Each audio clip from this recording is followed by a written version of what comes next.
मित्रों नमस्कार। आप देख रहे हैं गांव गाथा और मैं हूं बृहस्पति पांडे। मित्रों, इन दिनों एक शब्द हम लोगों के जहन में बार बार सुनने को आता है। अगर हम किसान हैं, खेती बाड़ी से जुड़े हुए हैं, तो बार बार हम शब्दों को सुनने के लिए पा रहे हैं। उस शब्द का नाम है एफपीओ। निश्चित तौर पर सरकार भी इसको प्रमोट कर रही है, किसान भी इसमें रुचि ले रहे हैं और तमाम किसान ऐसे भी हैं जो एफपीओ के बारे में लोगों से जानकारी करने का प्रयास करते हैं। जो लोग एफपीओ रजिस्टर्ड करा चुके हैं उनसे भी जानकारी करने का प्रयास करते हैं, लेकिन सही जानकारी ना मिल पाने की वजह से एफपीओ का गठन नहीं करा पाते हैं। तो आज हम आपको एफपीओ की जानकारी देंगे। एफपीओ है क्या, इसका फुल फॉर्म क्या है। तो एफपीओ के बारे में हम शुरू करेंगे, उसकी जानकारी आपको दें। उसके पहले हम बता दें कि एफपीओ जो है उसका पूरा नाम होता है फार्मर प्रोड्यूसर ऑर्गेनाइजेशन। यह एक कंपनी है। सही मायने में इसको अगर कहा जाए तो एफपीओ ना कह करके इसको कहा जाना चाहिए एफपीसी, फार्मर प्रोड्यूसर कंपनी। इसके लिए तकनीकी जानकारी और जो तकनीकी सहयोग होता है, चाहे रजिस्ट्रेशन की बात हो, चाहे रजिस्ट्रेशन के बाद जो लीगल फार्मेलिटीज़ होती है उसको पूरा करने की बात हो, सारी फार्मेलिटीज चार्टर्ड अकाउंटेंट के ही द्वारा पूरी की जाती है और वही रजिस्ट्रेशन की प्रक्रिया भी पूरी करते हैं। तो आज हम एक ऐसी शख्सियत से मिलाने जा रहे हैं जो पूरे पूर्वांचल के जनपदों में एक अलग पहचान रखते हैं।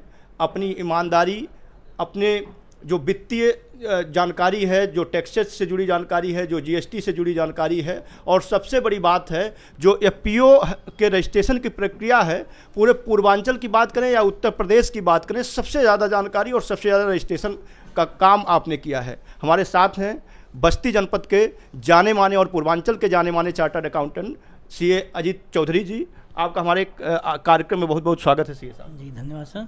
सर, हम आज बात करने वाले हैं एफपीओ के रजिस्ट्रेशन की प्रक्रिया के बारे में। तो एफपीओ, जैसा कि बार बार एफपीओ की बात आ रही है, इसमें रजिस्ट्रेशन शुरू करने के पहले कौन लोग इसमें सदस्य हो सकते हैं, और जो बोर्ड ऑफ डायरेक्टर की बात होती है, डायरेक्टर की बात होती है, क्या इसमें सामान्य आदमी, सामान्य लोग डायरेक्टर होंगे या जो किसान होते हैं वही डायरेक्टर? नहीं, जो इसमें किसान रहेंगे वही डायरेक्टर होंगे। जी, जी, जी। जिनके पास जो है खतियोनी रजिस्टर्ड रहे, उनके नाम से खेत होना चाहिए। जी, जी। सबसे पहली रिक्वायरमेंट यही है, जी, जिनके जी। नाम से खेती हो, जी, जी। क्योंकि किसानों से जुड़ी हुई कंपनी है तो किसान होना मस्ट है। बिल्कुल। जैसा सीए साहब ने बताया कि किसान होने चाहिए, उनके पास खेत होने चाहिए, और ज़रूरी भी है क्योंकि अगर सरकार किसानों को प्रमोट कर रही है, खेती के किसानी से जुड़ी हुई कंपनी की शुरुआत कर रही है, तो उसमें किसानों के अलावा दूसरे लोग जब जाएंगे तो उसका उद्देश्य बदल जाता है। सर, मैं ये भी जानना चाहूँगा कि जो किसान रजिस्ट्रेशन कराने के लिए उसकी प्रक्रिया को आगे बढ़ाना चाहते हैं, तो सबसे पहले उनको किन किन प्रपत्रों को, किन किन डॉक्यूमेंट को इकट्ठा करना पड़ता है और कितने सदस्यों का मिनिमम ज़रूरत पड़ेगी इकट्ठा करने के लिए? इसमें मिनिमम 10 सदस्यों की आवश्यकता है। और सबसे पहला काम आधार, जो उनका आधार है वो बेस है। आधार, पैन और फोटोग्राफ्स और जो है खतियोनी, इतने पेपर मस्ट है लाने के लिए। और जो कंपनी का एड्रेस प्रूफ है, वो गांव का कहीं का भी एक एड्रेस प्रूफ के लिए एक बिजली का बिल देना होता है, जहां पे कंपनी का रजिस्टर्ड कार्यालय दिखाया जाता है। बस इतने पेपर मस्ट हैं। जो आप कंपनी का बिजली का बिल कर रहे हैं वो डायरेक्टर्स के किसी परिवार का हो या उस रजिस्टर्ड एड्रेस का किसी के भी नाम होगा? उसमें डायरेक्टर्स के किसी परिवार का भी हो तो भी चलेगा, और ना भी है किसी का भी है, थर्ड पार्टी का भी तो भी चलेगा, उससे कोई ऐसे कुछ। अच्छा, अगर मान लीजिए किसान के पास बिजली का कनेक्शन नहीं है या जिस पते पर वो रजिस्टर्ड कराना चाहता है बिजली का बिल नहीं है, तो क्या उसके सामने कोई दूसरा ऑप्शन भी होगा जिसके जरिए एड्रेस रजिस्टर हो सकता है? अब सर देखिए, उसमें जो रजिस्ट्रार ऑफ कंपनी में जो दिया गया है पेपर, एक यूटिलिटी बिल की बात करी गई है। यूटिलिटी बिल में आपका म्यूनिसिपल कॉर्पोरेशन का बिल आता है, पानी का बिल आएगा, और जो है ये बिजली का बिल आएगा। जहाँ पे ऑफिस हम रजिस्टर करते हैं अपनी, तो वहाँ बिजली लगानी आवश्यक है। तो बिजली लगाने, कहीं ना कहीं से बिजली का बिल का उपाय लगाना ही पड़ेगा, उसमें कोई ना कोई यूटिलिटी बिल लगाना ही है हमें। तो दर्शकों, जैसा सीए साहब ने बताया कि हमें जो डॉक्यूमेंट की ज़रूरत पड़ेगी, खतौनी की ज़रूरत पड़ेगी जो आपको किसान साबित करता है। इसके अलावा हमको फ़ोटोज़ की ज़रूरत पड़ती है, बैंक पासबुक का जो फर्स्ट और लास्ट पन्ना होता है उसकी ज़रूरत पड़ती है, पैन कार्ड, आधार कार्ड। इसके अलावा किसान होने का प्रमाण पत्र भी सुना लगता है, तो ये कहाँ से बनेगा सर? नहीं, बहुत पहले किसान होने का प्रमाण पत्र लगता था स्टार्टिंग में। इस समय वो नहीं लग रहा है किसान होने तो किसानों की खतियोनी से काम चला जाएगा, खत्म हो गई, क्योंकि उनको इसके लिए बड़ा परेशान होना पड़ता था।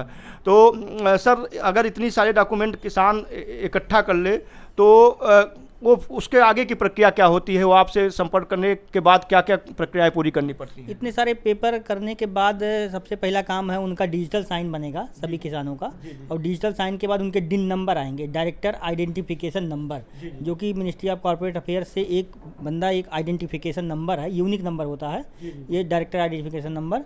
तो इसके बाद ही कंपनी रजिस्टर का प्रोसेस आगे बढ़ेगा डिन नंबर के बाद। तो सर जो डिजिटल सिग्नेचर है, तो क्या किसान घर से बनवा सकता है, या जहां से एप्लीकेशन इसको फिल किया जाता है वहां किसान को आना होता है? जहाँ तक अगर सुविधा है तो किसान अगर यहाँ पे आ जाएगा जहाँ पे डिजिटल साइन बनते हैं तो सुविधा हो जाती है, क्योंकि उसमें वीडियो अपलोड करना होता है और किसान अपलोड नहीं कर पाते हैं। इसलिए अगर यहाँ ऑफिस आ जाएंगे तो काम जल्दी हो जाता है। सर डिजिटल सिग्नेचर बनाने के लिए किन किन चीज़ों की रिक्वायरमेंट होती है जिससे किसान उसको पहले से ही तैयारी करके आए? जो पेपर बताए गए हैं, आधार, पैन और फोटो, इन्हीं से सारा काम होना कंपनी का। ईमेल और फ़ोन नंबर? ईमेल और फ़ोन नंबर चाहिए होते हैं, किसान का नहीं होता है तो बना दिया जाता है। फ़ोन नंबर तो सबके पास होता है आज के लिए। तो हम अगर डिजिटल सिग्नेचर बनाना है तो वीडियो अपलोड करना होगा, उसके पास डॉक्यूमेंट उसको लेकर आना होगा। सर अभी एक शब्द आपने कहा जो पहले भी हम सुनते आए हैं, डिन नंबर, डिन डायरेक्टर आइडेंटिफिकेशन नंबर, जो जब जारी होता है, मान लीजिए कोई किसान आगे बढ़ता है, वो दूसरी कंपनी भी बनाना चाहता है, तो क्या वो दोबारा डिन नंबर उसको दोबारा अप्लाई करना पड़ेगा कि यही डिन नंबर दूसरी कंपनी भी? नहीं, वही डिन नंबर आरओसी के कंपनी एक्ट के अनुसार जहां यूज करना है वो डिन नंबर यूज करता है। डिन नंबर यूनिक होता है, एक बंदे को एक ही मिलेगा, दोबारा नहीं। सर कई बार क्या होता है कि किसानों को जानकारी नहीं हो पाती, क्योंकि खेती बाड़ी से जुड़े लोग होते हैं। रजिस्ट्रेशन के बाद भी तमाम प्रक्रियाएं होती हैं जो हर साल हमको पूरी करनी होती हैं, और अगर हम ना पूरी करें तो जो आरओसी होता है वो कई तरह के जुर्माना लगा देता है, पेनल्टी लगाता है, तो इससे किसानों को नुकसान भी उठाना पड़ता है। तो मैं चाहता हूं कि आप इसकी भी जानकारी दें, जिससे जो किसान एफपीओ का पंजीकरण करा रहे हैं वो इन सारी प्रक्रियाओं को भी पूरी करें, जिससे वो जो होने वाला नुकसान है उससे बचें और एफपीओ को लाभ की तरफ ले जाएं।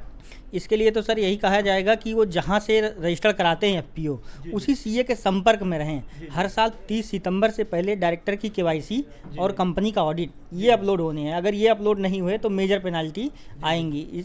और ज़्यादातर किसानों को समझ में बातें आती नहीं हैं, लेकिन फिर भी वो संपर्क में रहेंगे तो उनका काम चलता रहेगा। तो सर केवाईसी के लिए क्या क्या चीज़ें ज़रूरत पड़ती हैं? केवाईसी के लिए बस आधार, पैन, ओटीपी, ईमेल ओटीपी, बस केवाईसी हो जाएगी। तो अगर किसान समय से डॉक्यूमेंटेशन करता है, समय से वो केवाईसी जमा करता है, जो लीगल फॉर्मेलिटीज़ हैं, और सर कई बार सितंबर तक लास्ट डेट रखती है सरकार, तो क्या ये आगे भी बढ़ता है कि सितंबर तक? आगे बढ़ती रहती हैं डेट। अगर कोई दिक्कत हुई, जैसे कोरोना आ गया था, उसमें आगे बढ़ा दिया गया, फिर छूट दे दी गई, लेकिन लास्ट डेट सितंबर तक ही होती है। तो यही सजेशन है कि अपने सीए के संपर्क में रहें, जहाँ से भी कंपनी बनाए सीए के संपर्क में रहें। तो मित्रों, जैसा कि हमने आज जानकारी देने की कोशिश की है कि डॉक्यूमेंट क्या लगते हैं और क्या फॉर्मेलिटीज़ पूरी की जाती है, लीगल डॉक्यूमेंट जो फॉर्मेलिटी है उसको पूरा करना क्या होता है, उसके बारे में सीए साहब ने जानकारी दिया और बहुत संक्षेप में जानकारी दिया है। और अगर हम इतनी सारी चीज़ें पूरी करके सीए साहब के पास आते हैं तो निश्चित तौर पर हमको परेशानियों से बचना पड़ता है, भागदौड़ से बचना पड़ता है। और अगर हम समय से जो पंजीकरण के बाद जो लीगल फॉर्मेलिटीज़ हैं जो हमें पूरा करने होते हैं, हर साल पूरा करते हैं, तो जो जुर्माने हैं उससे भी हम बच सकते हैं।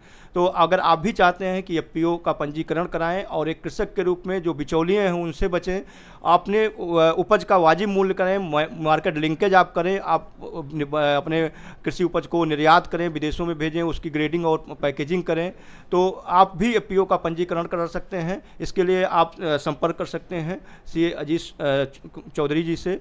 और हम चाहेंगे सर यहाँ का एक संपर्क नंबर आप दें, जिससे इस वीडियो को देखने वाले जो दर्शक हैं, जो भी इच्छा रखते हैं कहीं के भी हों, आकर के वो पंजीकरण की प्रक्रिया पूरी कराएं। मुझे लगता है जितनी जानकारी उत्तर प्रदेश में एफपीओ को लेकर के सीए अजीत चौधरी जी के पास है, शायद ही किसी अन्य चार्टर्ड अकाउंटेंट के पास हो, तो आप भी यहाँ संपर्क कर सकते हैं। Sir mobile number 9990463067। एक बार और सर। 9990463067। तो दोस्तों, आप देख रहे थे गांव गाथा और हमारे साथ थे जाने माने chartered accountant CA Ajit Chaudhary ji. आपका बहुत बहुत धन्यवाद सर, आपने बहुत ही संक्षेप में बड़ी अच्छी जानकारी दी। धन्यवाद सर।